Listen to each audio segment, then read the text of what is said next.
Oak Creek High School's gym smelled like a blend of damp rubber, cheap cotton candy perfume, and despair. The walls, draped in pink foil, reflected the disco ball's light so aggressively it felt like they were trying to trigger epilepsy in anyone who crossed the threshold. Emma stood by the punch table, scrutinizing a liquid the color of a radioactive flamingo. She was only here because her cat, Mr. Schrodinger, had given her dress such a pointed look that morning she took it as a direct instruction. Go, or I'm peeing in your sneakers again. I wouldn't drink that, a low voice said beside her. Rumor has it last year someone spilled it on the floor and the linoleum just dissolved. Emma turned her head. Mark stood there. He looked exactly like the kind of guy people buy books for because of the cover. Rumpled white shirt, eyes full of secrets, and a cologne that probably had a name like Last Night in an Abandoned Library. I like danger, Emma shot back, taking a sip. Huh, tastes like sugar mixed with gasoline.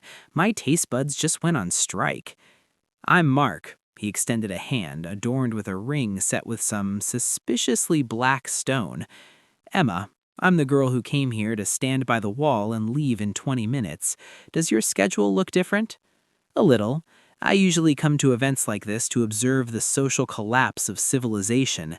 Mark smiled, and something far too intelligent for a high schooler flickered in the corner of his eye. By the way, important question. Do you think a hot dog is a sandwich? Emma froze with the plastic cup in her hand. That's a provocation. If I say yes, we'll argue. If I say no, you'll accuse me of inconsistency. Technically, a sandwich is filling between two separate pieces of bread. A hot dog is a split bun. It's a submarine. It's a separate art form. Oh, Mark stepped closer, ignoring the rhythmic pounding of some pop hit. You're a dangerous person, Emma. You think. That's rare in this room, where most people currently have the cognitive abilities of a blender.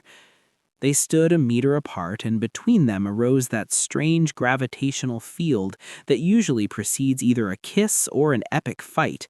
The music suddenly slowed. The light shifted from bright pink to corpse pale.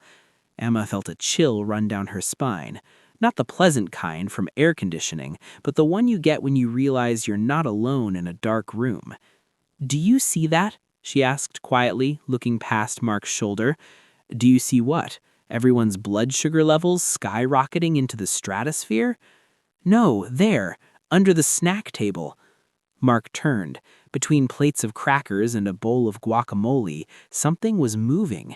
It was a white rabbit, very fluffy, very white, with long ears that trembled slightly. Well, it's just a rabbit, Mark shrugged, though his hand unconsciously clenched into a fist. Maybe someone's joke, a mascot? The rabbit crawled into the center of the gym. It rose onto its hind legs, and at that exact moment, the disco ball's light froze on it. It did not have an animal's face. On the fluffy white body, where a pink nose and whiskers should have been, there was a human face, a male face, with a neatly trimmed beard, thin lips, and eyes glowing with a deep, almost cosmic resentment toward the entire world. It looked like someone's accountant father decided to reincarnate as a rodent, but forgot to fully update the exterior.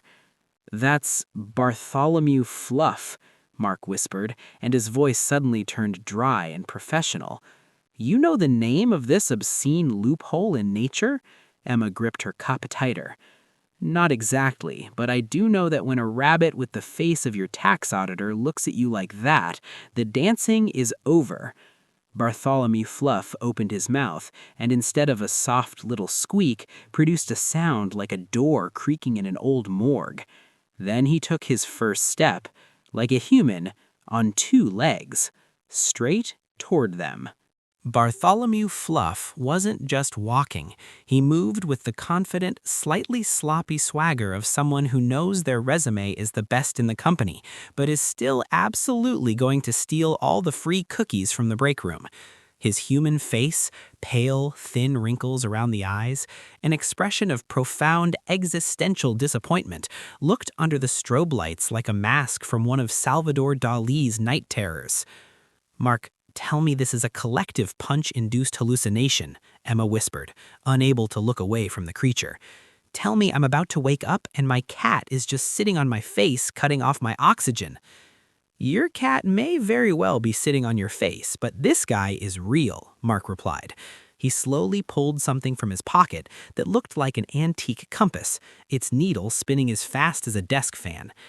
Classic case of anthropomorphic inversion, or just a rabbit who watched too much evening news and accidentally absorbed the soul of an accountant from Ohio. Around them, the crowd of teenagers kept dancing to yet another auto-tuned masterpiece. But here was the strange part. People automatically parted around Bartholomew-Fluff without realizing it. They flowed around him like water around a rock, still laughing and taking selfies.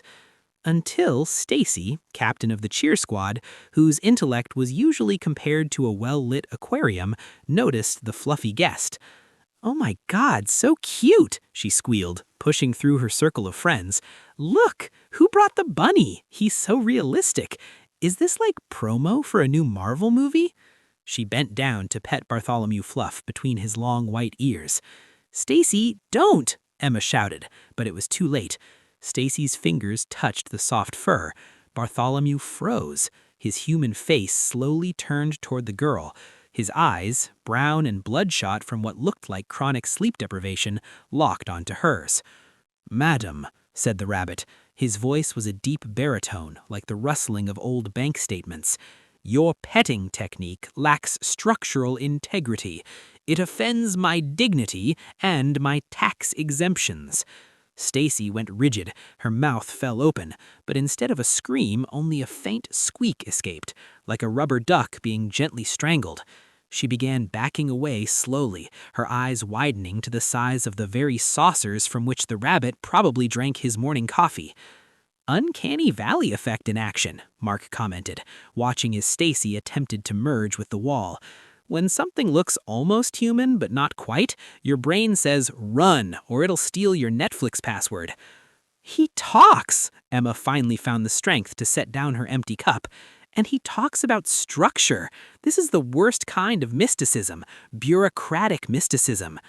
Bartholomew-Fluff ignored Stacy.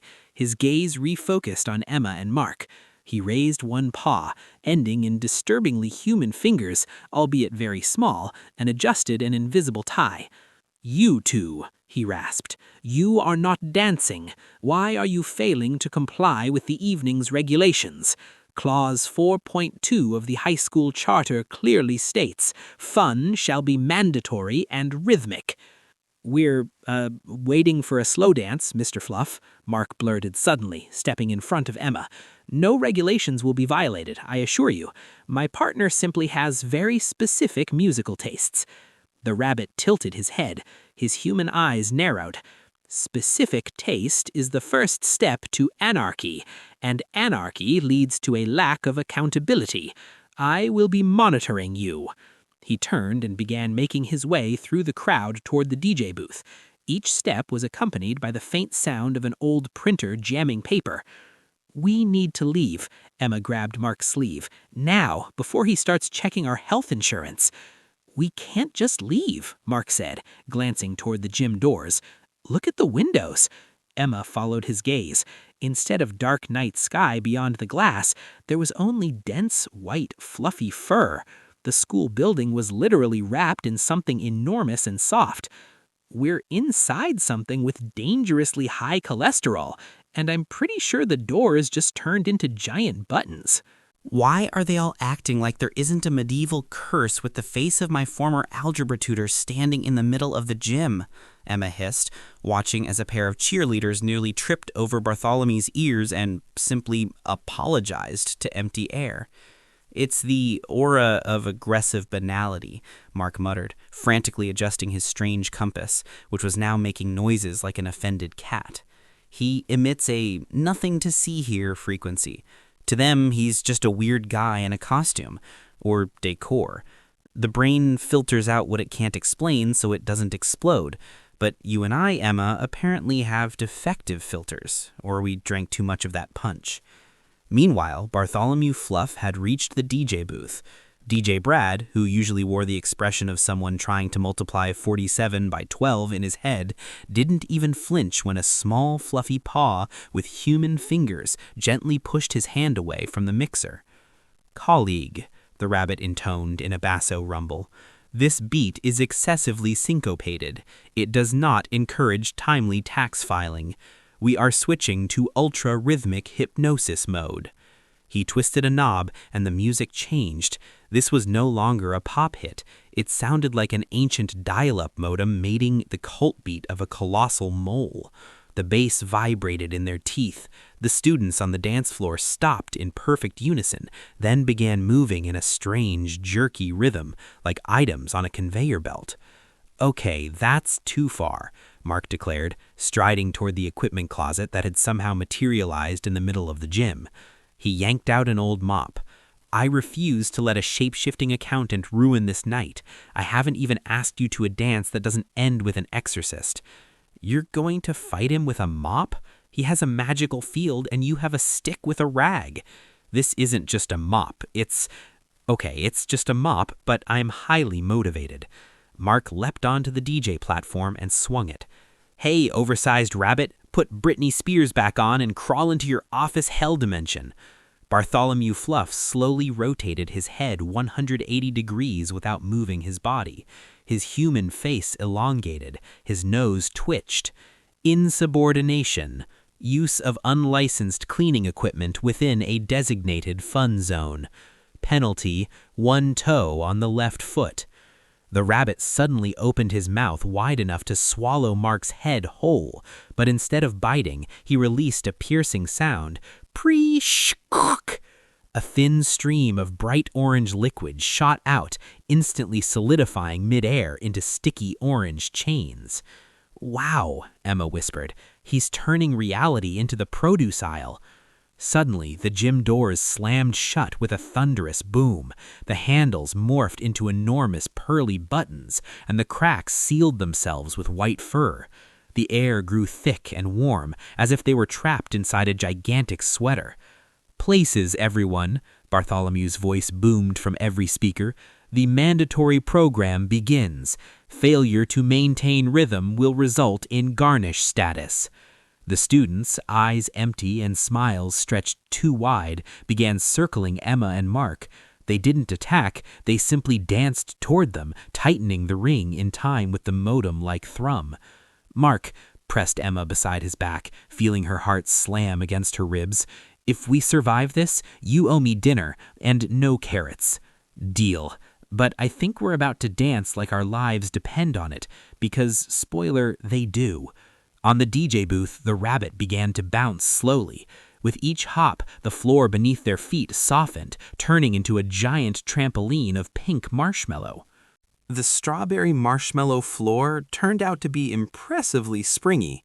It saved Emma and Mark when, pushing off the head of an especially slow-moving DJ Brad, they literally launched themselves over the crowd of zombified dancers.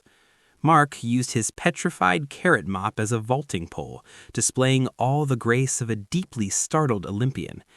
They crashed through the open door of the janitor's closet, which, in keeping with the surreal logic currently in charge, did not lead to shelves of cleaning supplies, but straight into the second-floor hallway, directly across from the chemistry lab.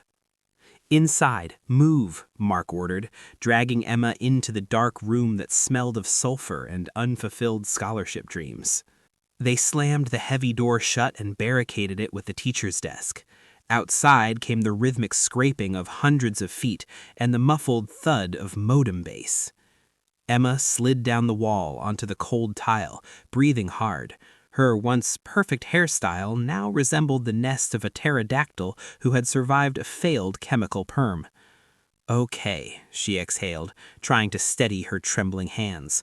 "I demand explanations, and if you say it's just a weird night, I swear I will make you eat that carrot stick. You knew what that thing was, you called it by name, and you have a compass that reacts to bureaucratic evil. Who the hell are you, Mark? A Ghostbuster from AliExpress?" Mark stood by the window, where instead of the street, a solid wall of pulsing white fur pressed against the glass. In the dim emergency light, he looked even more mysterious and annoyingly attractive. He sighed, ran a hand through his hair, and turned to her. I'm not a ghostbuster. Ghosts are mainstream.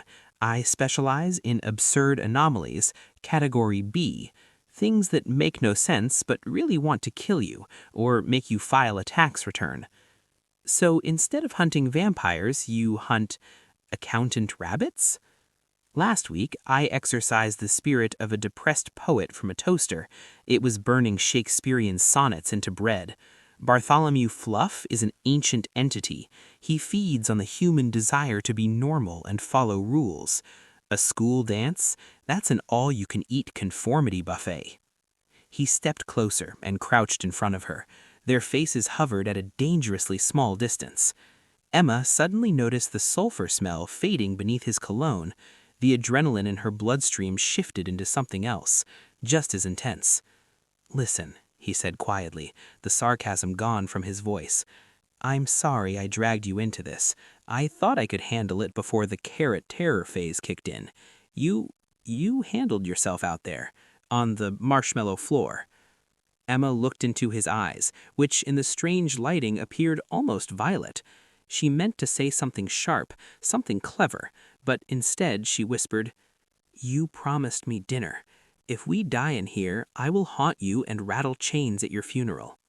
How mercenary of you, he smiled, and this smile wasn't for an audience. It was just for her. I like that. His hand briefly covered hers on the cold floor. A spark ran between them. Maybe static electricity, maybe a romantic movie clock clocking in for duty. They leaned toward each other, ignoring the siege, the rhythmic zombie army outside, and the fluffy Auditor General of Doom. But before their lips could meet, the classroom door shuddered under a massive oudar. Orange foam began seeping through the keyhole, smelling unmistakably of boiled carrots. He found us. Mark shot to his feet, instantly demolishing the moment. And he is extremely unhappy about our absence from the dance floor. The orange foam on the door hardened faster than Emma's hopes for a quiet life. The entrance to the chemistry lab now resembled a massive wall of carrot soufflé, vibrating in sync with that same modem-like rumble. If he starts singing, I officially resign from being your sidekick, Emma muttered, grabbing a flask filled with something suspiciously blue. And then it happened. The music in the corridors abruptly died, replaced with a lush, velvety baritone that could have brought stone statues in the school courtyard to tears. It was an operatic aria, only instead of love and tragedy, the lyrics concerned standard deductions and depreciation schedules. O pure sky of my assets, O my debit, where is my sweet credit? The voice now echoed directly from the ventilation system. White fur rained down from the ceiling vent, and a second later, Bartholomew-Fluff landed gracefully on a lab table. He looked even fluffier, but his human face began to shift. The features sharpened, grew younger, and Emma felt her heart skip a beat, not from fear, but from pure irritation. Wait, she whispered, squinting. Mark, why does the rabbit have my ex Tyler's jaw and those stupid highlighted bangs? Hypnotic mimicry, Mark said, raising his carrot mace defensively.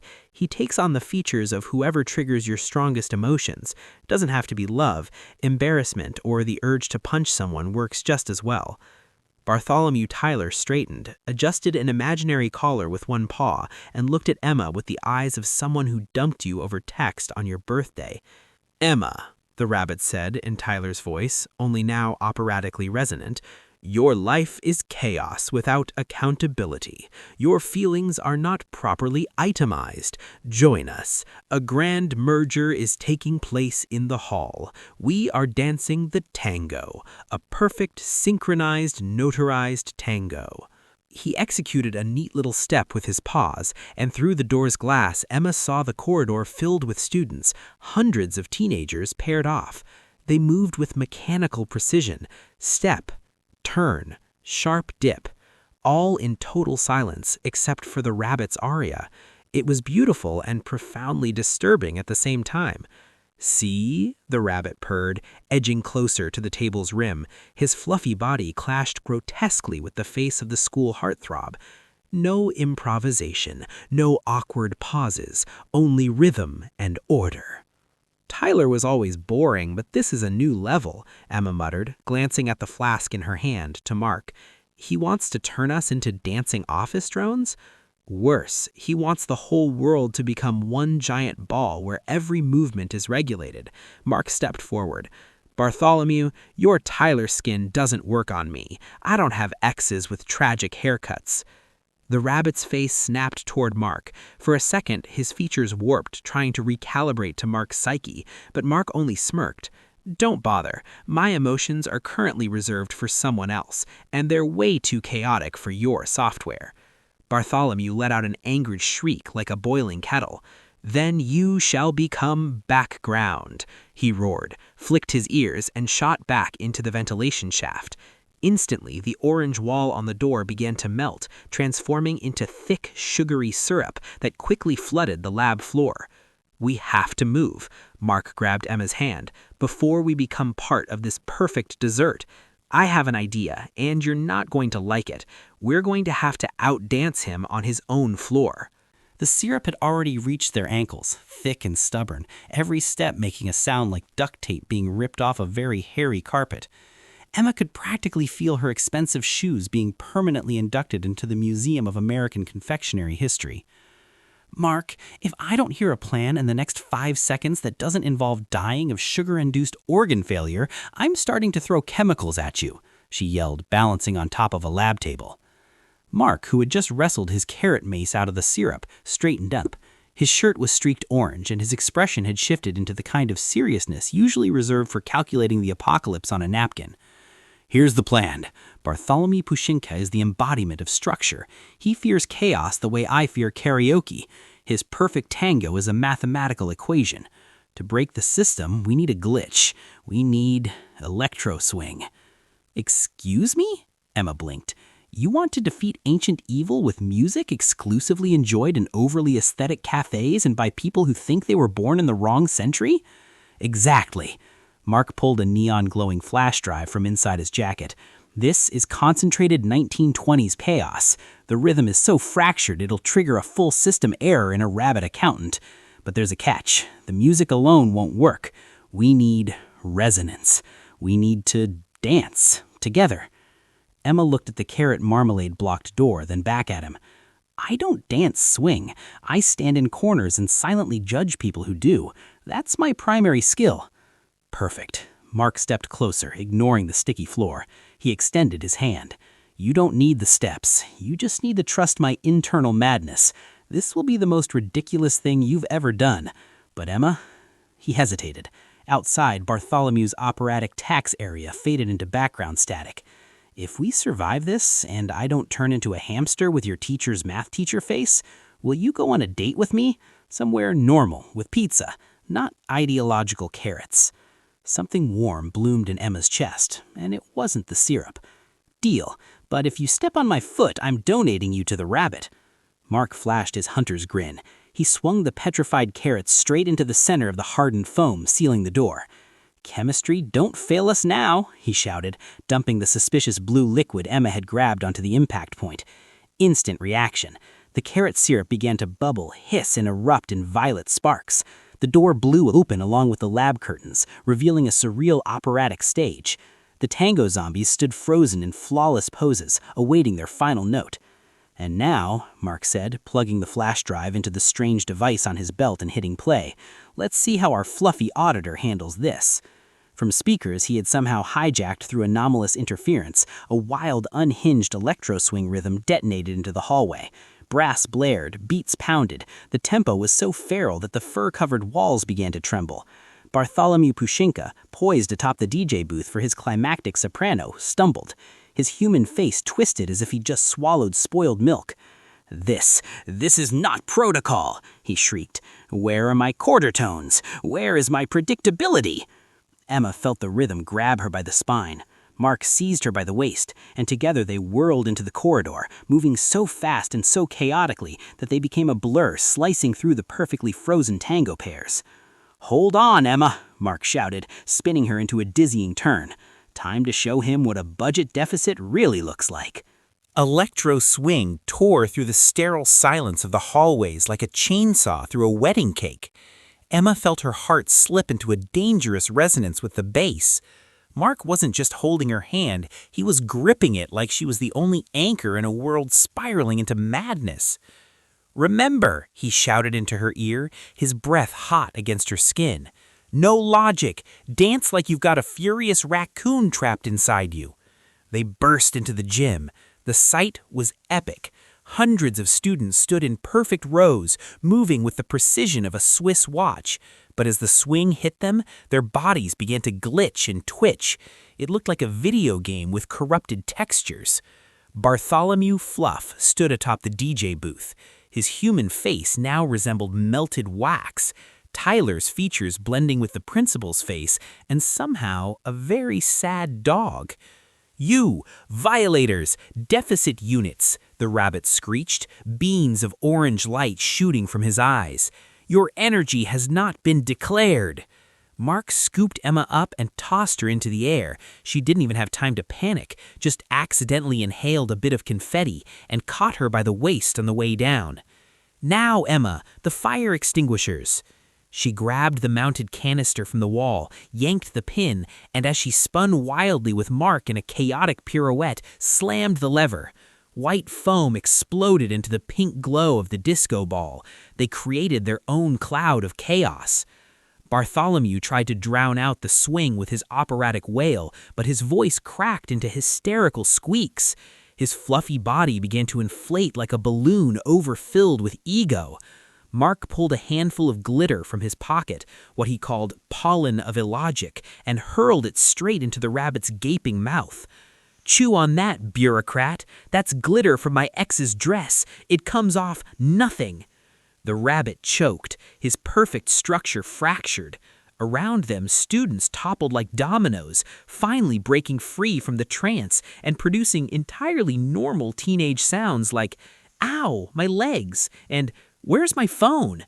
5 minutes later, after a frenzy of dancing, the rabbit shrank down to the size of an ordinary plush toy, pitifully squeaking on the floor. The wool-covered school walls deflated like a punctured air mattress, revealing the real night sky beyond, scattered with stars. Mark and Emma stood in the middle of the gym, breathing hard. They were covered in foam, confetti, and carrot syrup. Emma felt her heart still tap-dancing against her ribs. Mark turned to her, his eyes glowing with a strange triumph. "We did it," Emma whispered. "You're actually insane." "Emma, I need to tell you something." Mark stepped closer. His face grew serious and he looked away. "Bartholomew, he didn't just show up here by accident." Emma stiffened. "What do you mean?" "I summoned him," he blurted in a single breath. "Well, not exactly him. I used the minor anomaly for attention spell. I've been trying for 3 months to figure out how to talk to you. You're always buried in books, in your own thoughts, so unreachable. I thought if I became the hero who saved you from a mystical rabbit, I might finally have a chance." Emma went still. You endangered the entire school, turned the floors into marshmallow, and made us dance with a shape-shifting accountant because you were too scared to just say hi? "Well, when you put it like that, it sounds like a diagnosis," Mark muttered, guiltily. "But the rabbit was supposed to be small and quiet. I didn't know he'd have your ex's face and a baritone." Emma lifted her hand to slap him, but stopped an inch from his cheek. She looked at his messy hair, at the ridiculous carrot mop in his hands, and suddenly burst out laughing. It was hysterical, freeing laughter. "You are a complete idiot, Mark, the worst anomaly hunter in the world."